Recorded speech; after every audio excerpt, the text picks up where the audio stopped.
नमस्ते, मैं वेड हूँ। आज हम भगवान की कृपा और अनुग्रह के बारे में बात करने जा रहे हैं। क्या आपके पास भगवान की कृपा और अनुग्रह है? इसे कैसे बनाए रखें और इसे कैसे न खोएं? एक मुक्ति मंत्री के रूप में मैं ये संदेश आपके लिए लाने आया हूँ, क्योंकि कभी-कभी लोग हमारे पास मुक्ति और उपचार के लिए आते हैं और कुछ भी नहीं हो सकता, कुछ भी नहीं होगा, क्योंकि व्यक्ति द्वारा किए जा रहे जीवन शैली के विकल्पों ने अनुग्रह और कृपा को छोड़ दिया है, जिससे उपचार की अनुमति नहीं मिलती, उपचार होने के लिए। और ये हमारे ऑनलाइन आत्म सहायता मुक्ति वीडियो में भी हो सकता है, जहां लोग उन्हें देख सकते हैं और बिल्कुल कुछ नहीं होगा। और इसलिए ये संदेश आपके लिए समझना बहुत महत्वपूर्ण है। हम जो मुक्ति वीडियो पोस्ट करते हैं उनमें आपको महसूस करना चाहिए और अनुभव करना चाहिए वीडियो में शुद्धिकरण। और इसीलिए हम ये वीडियो पोस्ट कर रहे हैं, क्योंकि लोगों को एक स्पष्टीकरण की आवश्यकता है। और आमतौर पर यह एक जीवन शैली का विकल्प होता है, और यह आमतौर पर एक छोटी सूची होती है। और इसलिए एक बात जो आपको समझनी चाहिए वह यह है कि एक ऐसा पाप है जो आत्मा में मृत्यु उत्पन्न करता है। ठीक है। और आप इसे देखेंगे, 1 यूहन्ना 5 में लिखा है कि एक ऐसा पाप है जो मृत्यु का कारण बनता है, जो आत्मा में मृत्यु और भगवान से अलगाव उत्पन्न करता है। और एक ऐसा पाप है जो मृत्यु का कारण नहीं बनता, जिसे हल्के पाप के रूप में माना जाता है। यह अधिकतर गर्व, ईर्ष्या और क्रोध का पाप है, इच्छा, कुछ ऐसा। तो मृत्यु के पाप में ये एक ऐसा पाप है जो मृत्यु उत्पन्न करता है। लेकिन भगवान से अलगाव ये हल्के पाप की तरह नहीं है, जो बस एक हल्का पाप है। लेकिन जो आरण है, जो पाप मृत्यु उत्पन्न करते हैं, और जो मृत्यु का पाप है, ये कैथोलिक चर्च की शिक्षाओं में बहुत अच्छे से समझाया गया है। उनके पास इस पर बहुत अच्छी शिक्षा है जो मैंने कभी देखी है। और मैंने गैर धार्मिक चर्च, प्रोटेस्टेंट चर्च और कैथोलिक चर्च में मंत्रालय किया है, और उनके पास इस पर सबसे अच्छी शिक्षा है। आप इसे गूगल कर सकते हैं ताकि आप विशेष जानकारी प्राप्त कर सकें। लेकिन मृत्यु के पाप छोटी सूची है। पोर्नोग्राफी, हस्त मैथुन, व्यभिचार, दवा, नियमित रूप से चर्च में न जाना, चलो देखते हैं, जादू टोना, भगवान के नाम का व्यर्थ उपयोग, समलैंगिकता, प्रथाएं, नशीले पदार्थ, अवैध नशीले पदार्थ, शराब का अत्यधिक उपयोग, 10 आज्ञाओं का उल्लंघन करना, और नियमित रूप से चर्च में न जाना। तो ये मृत्यु के पाप उत्पन्न करते हैं। भगवान से अलगाव, भले ही आप बिल्कुल भी चर्च न जाएं, ये एक अलगाव उत्पन्न करेगा और भगवान की कृपा और अनुग्रह को तोड़ दें। लेकिन आप इसे केवल रविवार को एक बार चर्च जाकर फिर से प्राप्त कर सकते हैं, और आप वह कृपा और अनुग्रह फिर से प्राप्त कर लेंगे। और कोई ऐसा व्यक्ति हमारे पास आता है जो एक साफ, स्वस्थ, पवित्र जीवन जी रहा है, और वे चर्च नहीं जा रहे हैं। आपको अभी भी चर्च जाना है। अगर आप हमारे पास आते हैं या किसी मंत्रालय में आते हैं और आप चर्च नहीं जा रहे हैं, किसी भी तरह से चिकित्सा के लिए भगवान की ओर से कोई कृपा या अनुग्रह नहीं होगा। ये बस वही है जो हमने हर जगह देखा है। यह हमारी राय नहीं है, ये बस हमारा अनुभव है। अन्य मृत्यु के पाप, अगर आप इन पापों से मुक्त होना चाहते हैं और आप अपनी जिंदगी को फिर से भगवान को समर्पित करना चाहते हैं और इन सभी पापों को यीशु के रक्त के नीचे रखना चाहते हैं, तो भगवान की कृपा और अनुग्रह तुरंत वापस आ जाएगा। ठीक है, हम देख सकते हैं, हम ये तुरंत होते हुए देख रहे हैं। लेकिन बहुत से लोग इन पापों को छोड़ना नहीं चाहते। उनका इन पापों के साथ एक संबंध है, और इन पापों के पीछे एक दैवीय किला है, और वे इन्हें छोड़ना नहीं चाहते। और वे, आप जानते हैं, आमतौर पर हमसे नाराज और चौंके हुए होते हैं कि हमने इसे उठाया। तो हाथ से संतोष करने के पाप बहुत नशेड़ी हो सकते हैं। लेकिन यह सच है, चिकित्सा के लिए भगवान की ओर से कोई कृपा या अनुग्रह नहीं होगा, और आप अलगाव, अवसाद का अनुभव करेंगे, और शायद आप अपने मन में बहुत नकारात्मक आवाजें सुनेंगे। तो इनमें से बहुत से पापों के पीछे दैवीय किले होंगे जो अन्य प्रभाव पैदा करेंगे। और उद्धार मंत्रालय में अगर आप ये पाप कर रहे हैं, ये मृत्यु के पाप, तो ये एक आध्यात्मिक गतिशीलता होगी, एक दैवीय जुड़ाव जो बढ़ेगा समय के साथ, और उद्धार मंत्रालय में और भी मजबूत होते जाएंगे। अगर आप चर्च नहीं जा रहे हैं तो ये चीजें दूर नहीं रहेंगी और आध्यात्मिक नकारात्मक बुरे आत्माओं को कमजोर नहीं करेंगी, जो चर्च में जाने और प्रार्थना के माध्यम से कमजोर होंगी। लेकिन अगर आप चर्च नहीं जा रहे हैं तो ये आत्माएं बहुत मजबूत हो जाती हैं। और हम देख सकते हैं कि एक व्यक्ति, यहां तक कि 100 या 120 पाउंड का व्यक्ति भी, उन्हें रोकने के लिए 5 या 6 लोगों की आवश्यकता हो सकती है, क्योंकि उन्होंने अपने पाप के साथ इन दैत्यों को इतना समय तक मजबूत और पोषित किया है। ठीक है। और तो उद्धार मंत्रालय में हम वास्तव में इसे होते हुए देखते हैं। ये बहुत शक्तिशाली है। तो ऊ आपको करना होगा। आप इस सब को रोक सकते हैं और सब कुछ यीशु के रक्त के नीचे रख सकते हैं और चर्च जाना शुरू कर सकते हैं और भगवान की सारी कृपा और अनुग्रह वापस आ जाएगी। बहुत से लोगों का अपने बेटे के साथ एक रिश्ता होता है। वे अपनी पोर्नोग्राफी को छोड़ना नहीं चाहते।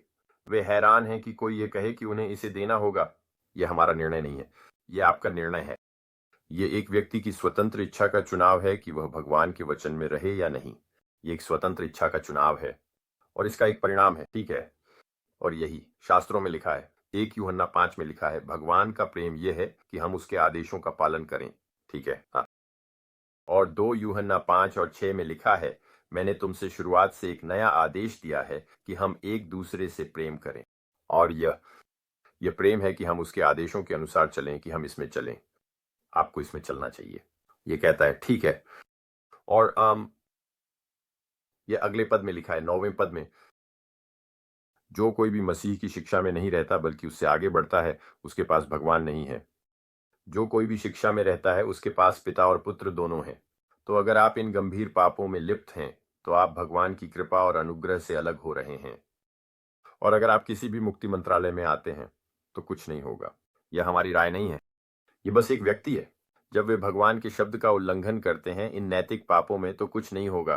तो आप वास्तव में मंत्रालय में इसे होते हुए देखते हैं, जबकि ज्यादातर लोग जो मुक्ति मंत्रालय में नहीं हैं वे इसके सीमाओं को नहीं देखते। और आप देखेंगे कि बहुत से पादरी और मनोवैज्ञानिक कहते हैं कि हस्त मैथुन करना ठीक है, गिरजाघर न जाने में कोई बुराई नहीं है, ये आपके लिए ये चीजें करना ठीक है, ये एक स्वाभाविक चीज है।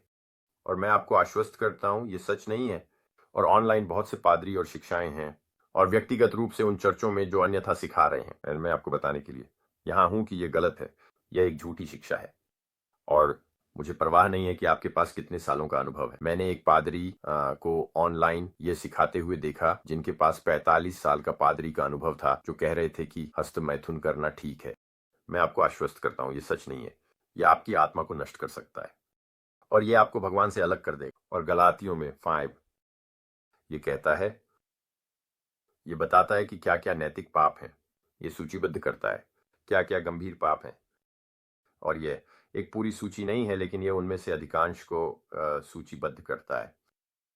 और यह बताता है कि अगर आप आत्मा द्वारा मार्गदर्शित हैं तो आप कानून के अधीन नहीं हैं। तो ये जो गंभीर पाप हैं जो मैंने आपको बताए हैं, ईश्वर के कानूनों को सक्रिय करें। वे आपको आत्मा से हटा देते हैं और आपको भगवान के कानून में डाल देता है, जो बाइबल की शापों को सक्रिय करता है, जिसे आप देख सकते हैं। पुराने नियम में व्यवस्था विवरण 28 के शाप, आप इसे पढ़ सकते हैं।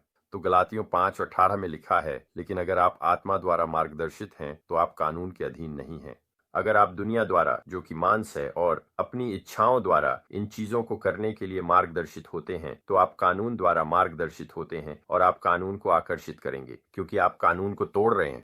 इसलिए आप व्यवस्था विवरण 28 के शापों को आकर्षित करेंगे और आप उनके बारे में पढ़ सकते हैं। ये एक लंबी सूची है और इसकी सिफारिश नहीं की जाती। और गलातियों 5 के पद 21 में लिखा है, मैं आपको चेतावनी दे रहा हूं, जैसे मैंने पहले भी आपको चेतावनी दी थी, जो लोग ऐसी चीजें करते हैं वे भगवान के राज्य के वारिस नहीं होंगे। ये बहुत गंभीर शिक्षण है, ठीक है। और मैं इन शास्त्रों को टिप्पणी में पोस्ट करूंगा, साथ ही उस शास्त्र को भी जो सिखाता है कि हस्त मैथुन एक पाप है, ठीक है। और इसलिए तो एक विशेष शास्त्र है जिसमें यह वास्तव में पुराने नियम में प्रकट होता है। यह एक शमूएल 28 में है, जहां शमूएल जाता है और भगवान के मार्गदर्शन का उल्लंघन करता है कि एक निश्चित काम कैसे करना है। वह लोगों से भगवान से अधिक डरता है, जो अपने आप में एक पाप है। और वह अंदर जाता है और एक माध्यम से सलाह लेता है ताकि शमूएल भविष्यवक्ता को बुला सके, जो कि जादूगरों और माध्यमों से बात करने के लिए भगवान के शब्द का एक और उल्लंघन है। तो उसने तोड़ दिया है। वहां भगवान के शब्द का 2 उल्लंघन है और उसने लोगों से भगवान से अधिक डर रखा है। तो यही होता है, वह शमूएल के पास जाता है और कहता है, भगवान मुझसे मुड़ गए हैं और अब मुझसे जवाब नहीं देते। और फिर शमूएल कहता है, तो तुम मुझसे क्यों पूछते हो, जबकि भगवान तुमसे मुड़ गए हैं और तुम्हारे दुश्मन बन गए हैं। और उसने कहा, क्योंकि तुमने भगवान की आवाज का पालन नहीं किया, इसलिए भगवान ने आज तुम्हारे साथ ये किया है। तो इस मामले में आज भी यही होता है, और यीशु ने शास्त्रों में कहा, और मैं इस शास्त्र को टिप्पणी में पोस्ट करूंगा।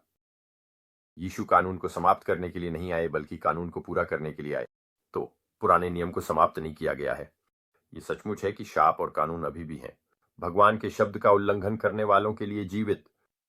ठीक है, अब आप उस शाप को रोक सकते हैं और इस स्थिति को समाप्त कर सकते हैं, अपने सिर और अपने जीवन को इस पाप से मोड़कर, और इन पापों को यीशु के पैरों और रक्त के नीचे रखकर, और आत्मा को पुनः प्राप्त करके। और आप गलातियों 5 में 16 से आगे पढ़ सकते हैं कि ये कैसे करना है, और मैं इसे टिप्पणी में पोस्ट करूंगा।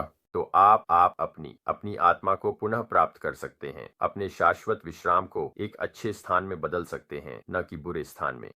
और मेरे पास स्वर्ग और नरक के बारे में एक और वीडियो होगा, और ये विकल्प जो एक व्यक्ति बनाता है, तो ये स्वतंत्र इच्छा के विकल्प हैं। चुनें कि आप किसकी सेवा करने जा रहे हैं। क्या आप शैतान की सेवा करने जा रहे हैं, जो इस दुनिया का शासक है, जो एक शास्त्र है, और मैं वो पोस्ट करूंगा। और जड़ और शैतान आता है चुराने, मारने और नष्ट करने के लिए, और वो ऐसा करेगा। और यीशु हमारे लिए जीवन देने आए, और हमें भरपूर जीवन देने आए, और हमारे जीवन में स्वास्थ्य और समृद्धि के लिए। इसका मतलब ये नहीं है कि हर अब और फिर बुरी चीजें नहीं होती, लेकिन आप एक ऐसे व्यक्ति को लें जो कानून, दुनिया और मांस में जी रहा है, और आप एक ऐसे व्यक्ति को लें जो आत्मा में जी रहा है। समय के साथ उनके जीवन और घटनाओं में स्पष्ट अंतर होगा। भगवान वादा करते हैं कि आत्मा में जीने वाला व्यक्ति समृद्ध होगा, और भगवान वादा करते हैं कि जो व्यक्ति आत्मा में जीता है, वह जो कुछ भी करता है उसे समृद्ध करेंगे। और आप व्यवस्था विवरण 28 पढ़ सकते हैं और देख सकते हैं कि उस व्यक्ति के साथ क्या होने वाला है जो दुनिया और मांस में जीता है। ठीक है, मैं इस यात्रा पर आपका आशीर्वाद करता हूँ। मैं उन शास्त्रों का संदर्भ देने के लिए टिप्पणी पढ़ूंगा जिन्हें मैं पोस्ट करने वाला हूँ, और ये एक बहुत शक्तिशाली वीडियो है। मैं आपसे अनुरोध करता हूं कि आप हमारे पृष्ठ को लाइक और फॉलो करते रहें, और आने वाले वीडियो देखें जिन्हें मैं इस संदेश के साथ जोड़ने के लिए पोस्ट करने वाला हूं। मैं यात्रा आशीर्वाद करता हूं। मैं पवित्र आत्मा से प्रार्थना करता हूं वह आपको इस वीडियो में ज्ञान और मार्गदर्शन दे। मैं आपके यात्रा पर आपका आशीर्वाद करता हूं, पवित्र आत्मा। आमीन।